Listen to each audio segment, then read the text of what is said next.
As the ice melts away while it sits in the path of the glistening spring sun, the wetland ecosystems start to become active and plentiful with life. During early March in New England, this is a period of time for amphibians to become active and start breeding.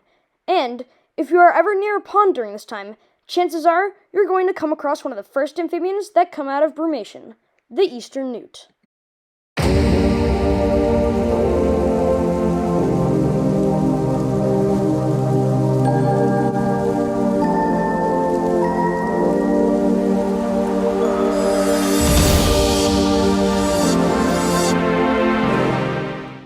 During the early spring, the eastern newt emerges from his long winter stay under the ice. From there, these newts start to warm up and then prepare for breeding. On today's adventure, we came across an amazing specimen for this species, and so we decided to film it. Alright, so to start here, this right here is the eastern newt, also known as the red spotted newt. As you can see, it has these trademark red dots on the top of its body. Now, these guys are the most amazing newt species here in New England, and actually the only one. These guys are going to be around the first amphibians to come out in the early spring. These guys were like the first amphibians that I saw this season coming out of brumation. Brumation is the reptilian form of hibernation where reptiles will lower their metabolism so that they have less need for energy as well as oxygen. These guys just woke up as they felt the warm temperatures. They started to get a tiny bit more active, and that's how I caught this guy. Now, these guys are really cool. They have 3 stages of life.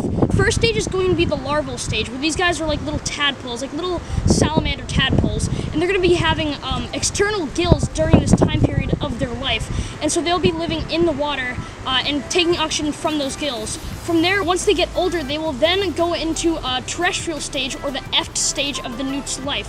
Those are the red Fs that you see, those bright orange salamanders that you're going to see under logs and other things like that. Then once they get to this aquatic stage, they're going to be back in these ponds. Another thing is, these salamanders are actually poisonous.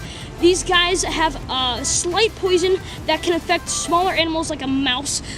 When they're in their terrestrial F stage, these guys can actually kill a mouse with their poison, which is very interesting. And actually, a way that they tell you that is by those orange dots on the top.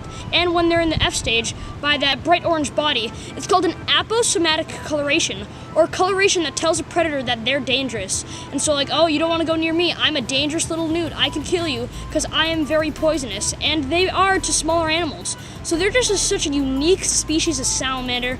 They're amazing. Now, these guys have a variety of things in their diet, including small insects, little aquatic insects.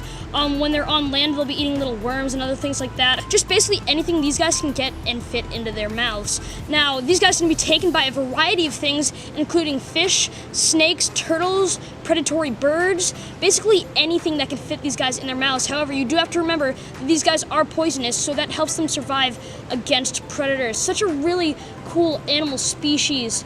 They are awesome. So you guys might be wondering, why is this newt out in such cold weather? It's only like 60 degrees right now, and I actually saw one and it was 54 degrees. You might be wondering, why are they out in the cold?